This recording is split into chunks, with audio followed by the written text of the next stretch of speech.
This podcast is brought to you by Convo Cloth, the official clothing apparel of the NBC podcast. For the latest apparel, please go to www.nothingButConvos.com. Now, let's get into the latest episode of the NBC podcast with your boy, S. McCann.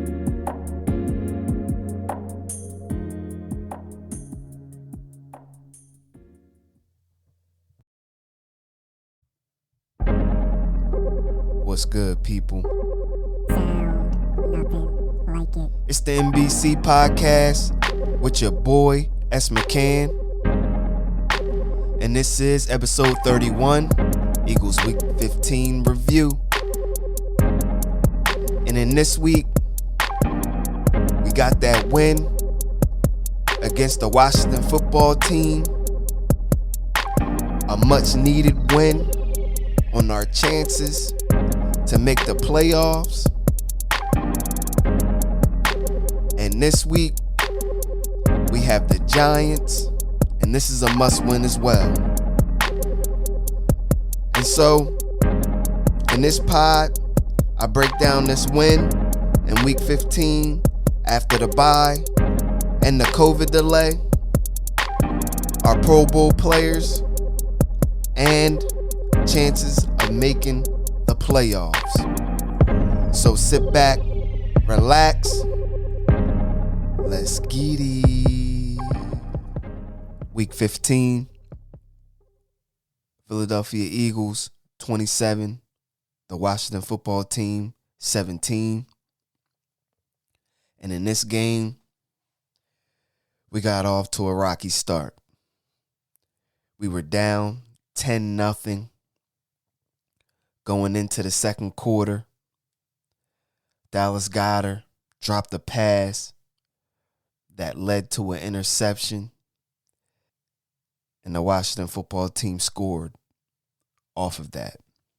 During that interception, it looked like the ball dropped on the field and it was an incomplete pass, but the replay showed that the ball was in Dallas Goedert's hands. He dropped it, and the ball went off his foot.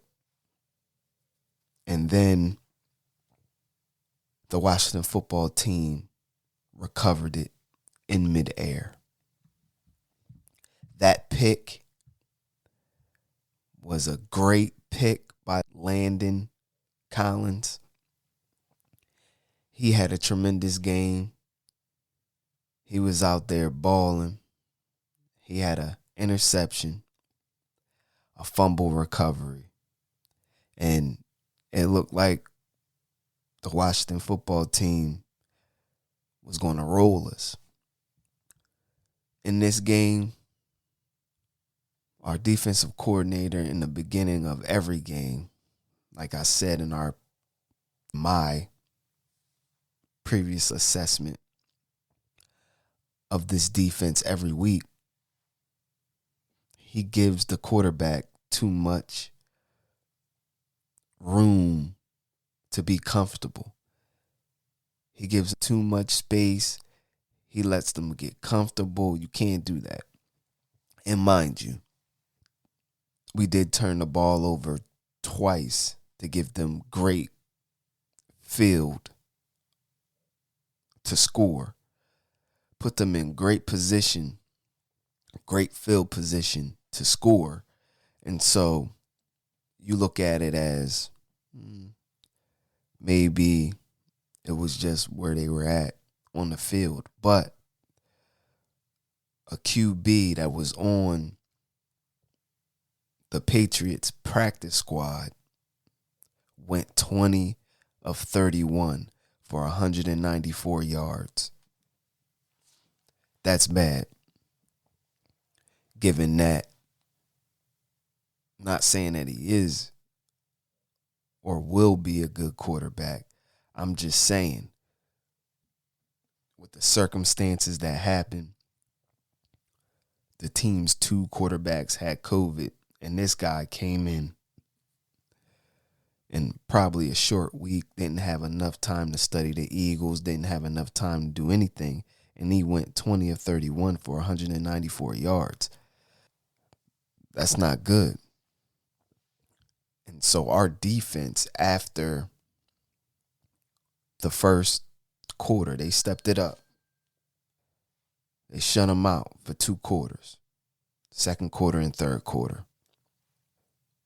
But this team was hit with the COVID bug. They didn't have some of their players. Obviously, they didn't have their starting quarterback. But this is an NFL game, and you play to win. Don't matter who's on the field.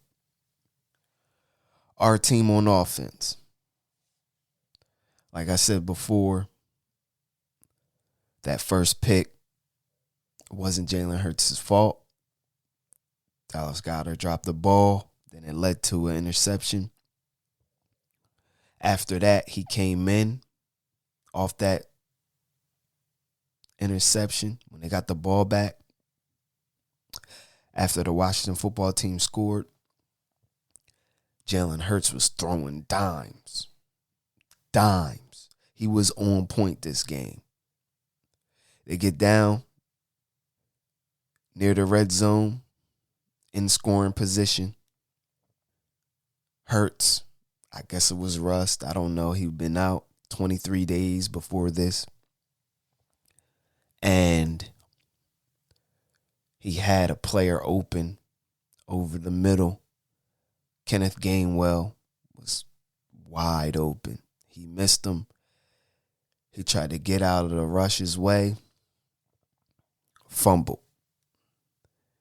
That right there was picked up by Landon Collins. And then the Washington football team got the ball again.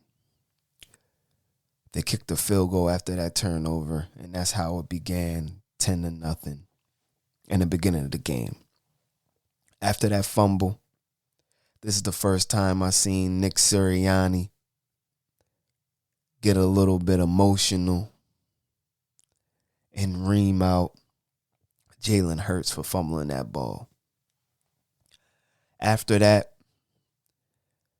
Jalen Hurts, whatever he said to Jalen Hurts clicked, and Jalen Hurts was on fire this game.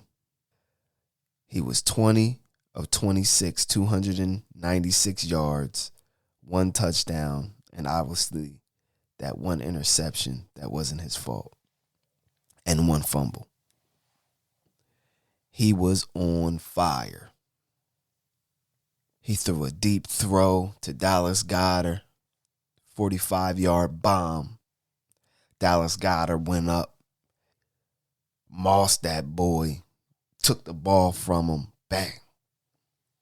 That got the team going. Team was hyped. Came down, we scored. Jalen Hurts with a sneak. He had 2 rushing touchdowns this game and 1 throwing. Told y'all he was on fire.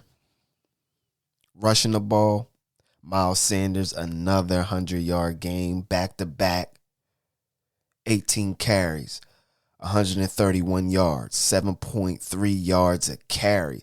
And he could have scored on 1 if he would have followed Kelsey on 1 block. Jordan Howard, first game back off his knee injury. 15 carries, 69 yards, 4.6 yards a carry. Jalen Hurts, he ran it a little bit.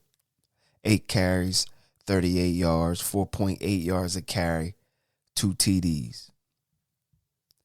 Receiving, I told y'all what it should have been since the beginning of the year. It should be the Dallas Goedert show. I don't care who you are, what you want to do. Can't nobody stick boy. And he young. Watch when he start figuring out what he can do in that offense. I'm telling y'all, dude can block. He's fast. He can beat a linebacker. He can out-muscle a corner. and be the corner. And if you bring a safety down, he going to cook the safety. You got to double him. And once you start doubling him, everything else is going to open up. But this dude had 7 receptions, 135 yards, 19.3 yards a reception. Cooking. Jalen Reagor. This is the first game he stepped up. And his yards came with these little bubble screens, and then he had one pass that Jalen Hurts, he escaped a little bit in the pocket, and he threw it to Jalen Reagor for a first down, but the other 2 receptions was bubble screens, and that's what he is. He's a bubble screen type receiver because he can't get open any other way. So he had 3 receptions, 57 yards, 19 yards of reception, and he was doing his thing. Devontae Smith, 3 receptions, 40 yards, 13.3 yards of reception, and he had this nasty toe tap for a first down. Nasty. Looked like Marvin on the sideline when he tapped his toes. Initially, they said it was an incomplete pass. We challenged it, and it was a first down. It was nasty. Greg Ward, 2 receptions, 28 yards, 14 yards of reception, and a touchdown. That touchdown came late in the fourth quarter. Jalen Hurts threw a dime to the pylon, and Greg Ward scored. Miles Sanders out the backfield, 2 receptions, 15 yards, 7.5 yards of reception. Quez Watkins, he got into it a little bit. 2 receptions, 14 yards, 7 yards of reception. Jack Stoll caught a pass, 1 reception, 7 yards. And the offense was clicking. You see it receiving wise. Jalen Hurts was looking, finding, surveying the field, throwing dimes. His arm looked great. His decision-making was great. He was doing his thing out there. And maybe this was one of his best games as a pro. Just how he handled adversity. He came back and he did his thing. That's what you need out of a quarterback. Don't matter how bad the game is going. That guy will give you a chance to win, or he's going to bounce back in a major way. This game, we had to get this game. This was our first division win of the season, and it kept us alive in this playoff hunt. We're 7-7. We're at 500 right now, and we just got to win games to get in that playoffs. That's it. I don't care if it's the last playoff spot, whatever. As long as we make that playoff, we in there. It's 0-0. And anything can happen. So our playoff picture is looking bright. But I want to give a shout out or a spotlight. Put the spotlight on the running game. This running game has been killing them. 7 straight games, over 175 yards rushing the ball. The only team to do that was the 85 Bears. I read an article. It was from The Ringer. The guy was just breaking down the run schemes of the Eagles, how they can run the ball in any personnel that they're in. And then the runs are multifaceted. Like, you can just do whatever. So when I watch the game, it can be a pass play, but Jalen Hurts can audible out or check out of that play and make it a run, or he can run it. or he can pass it. And so when you look at an offense that can do three things in one play, it's hard to stop that. It's hard to stop it if your quarterback is smart enough to figure what they're in and then check out of it. The same thing that all the great quarterbacks can do when they see something they don't like. They check out, audible out, call another play or whatever. But it seems like this offense has multi-plays that run a certain personnel that's on the field. So they can just do whatever they want out there. And they're running the ball out of any personnel. That's crazy. And Miles Sanders, you see the talent. You see the talent in Miles Sanders. But that offensive line is a beast. You got Malata. You got Lane Johnson, Kelsey. That's two outside and one inside. And so when you got that much talent, you can throw a guard in there or whatever. You know, Driscoll, he was killing them before he got hurt. Killing them. Dickerson, before he got COVID, he was smashing them. And so you got guys in there that you might can say plug or whatever, but to have these guys ready to play, it falls on one person. It's the coach. The offensive line coach. He's a beast. The best in the league. Might be the best ever. Might be the best ever offensive line coach that ever in the NFL. I'm talking about Jeff Stoutland.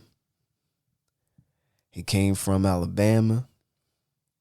Chip Kelly hired him on the staff, and he's been with us since.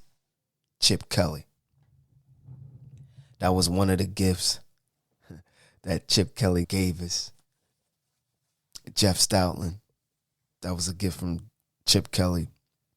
Another gift was Lane Johnson. He drafted him.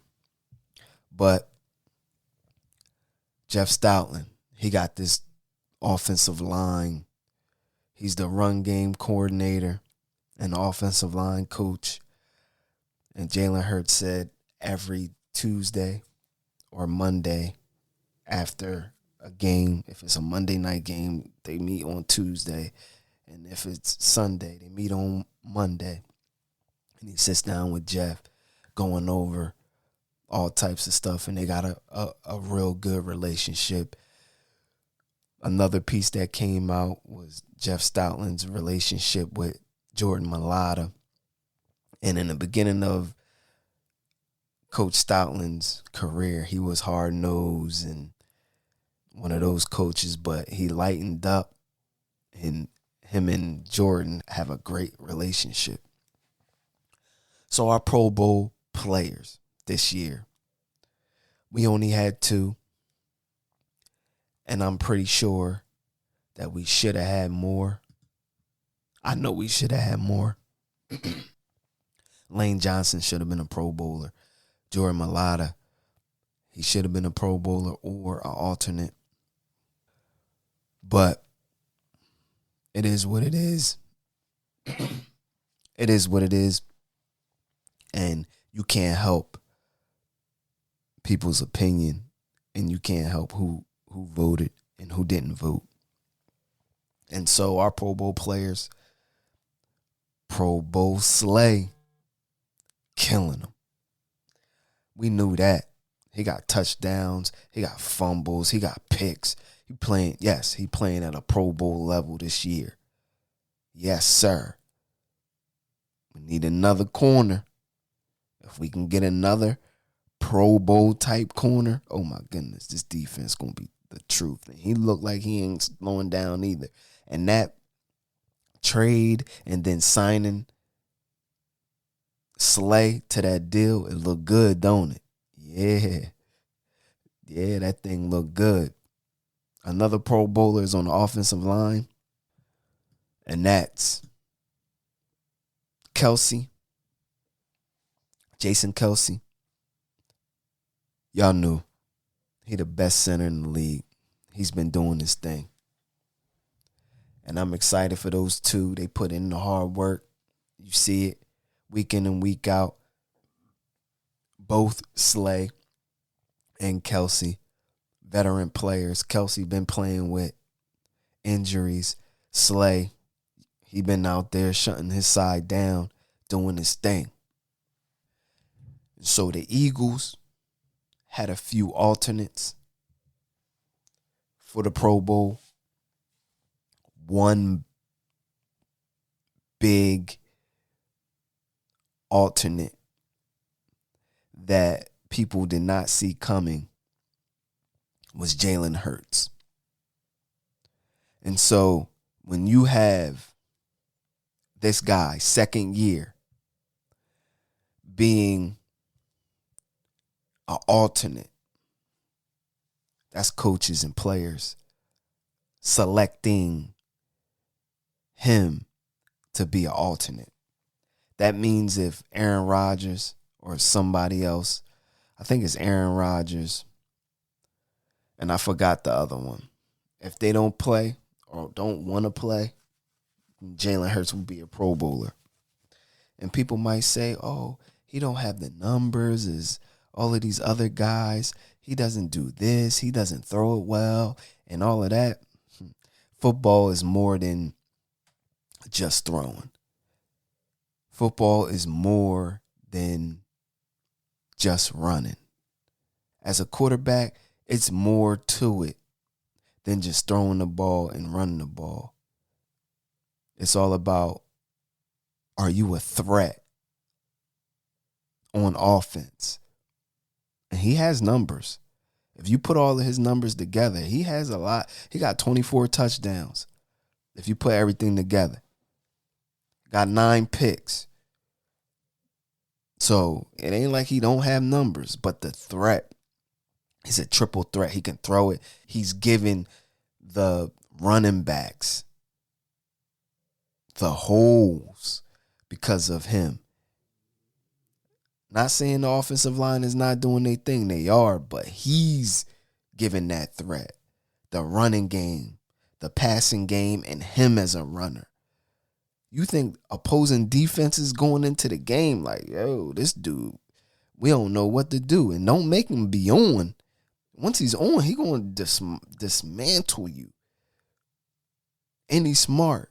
But everybody wants this microwave, popcorn type player that they want him to be everything. Oh, he's not a passer. He's not this, he's not that. But he's a Pro Bowl alternate. And so now what? What's going to happen? The only thing that I'm mad about is that no one on our offensive line made the Pro Bowl or they're not an alternate in the Pro Bowl. And we are the best rushing team in the NFL. Come on. Like, you got to be kidding me.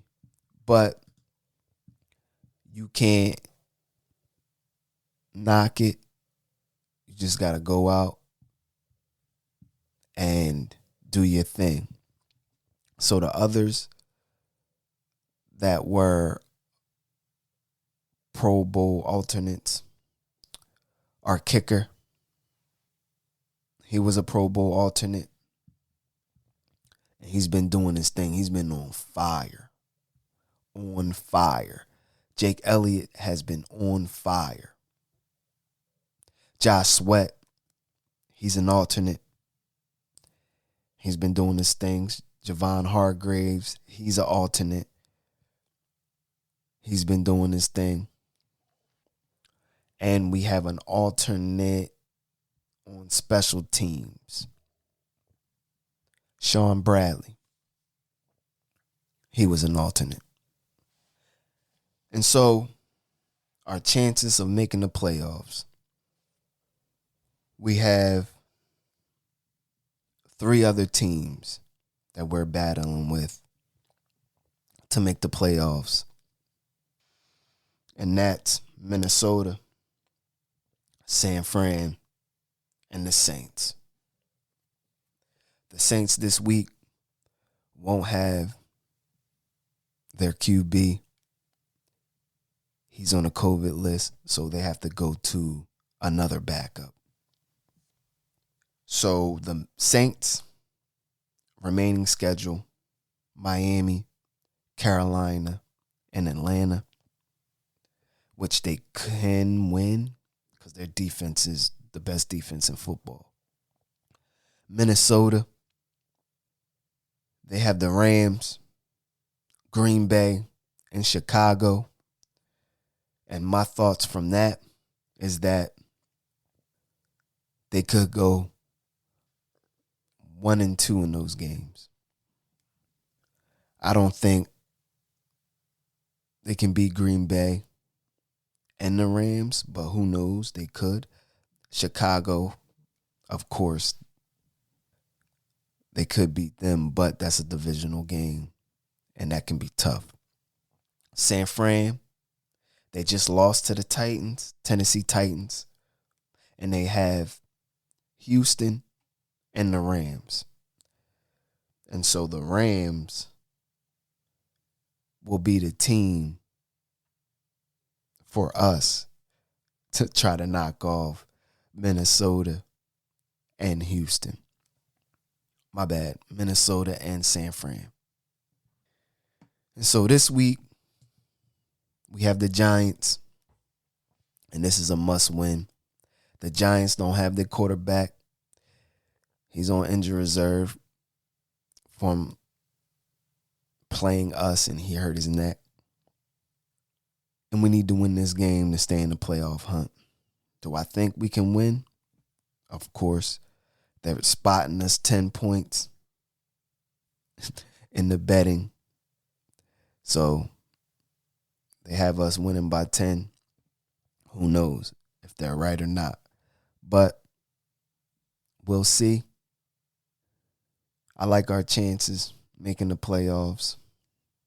And so with that, people, it's a wrap. Sound nothing like it. So that was episode 31, Eagles Week 15 review. So in the pod, I broke down our win in Week 15, our Pro Bowl players, and chances of making the playoffs. And that's what I'm about, winning, making the playoffs, and showing that once you do things right on the football field, play to your strengths, you start winning games, and you start going in the right direction. So this week, against the Giants, another divisional game, we need to just go out there and play and just get a win. I don't care if it's by 1, by 10, by 20. Just get that win. Stay healthy, and come back the next week and get another win again. And so with that, people, stay safe, give respect, and show love. 1. Make sure you go listen to all old and new NBC podcast episodes on all podcasting platforms. And please go to www.nothingbutconvos.com for the latest apparel.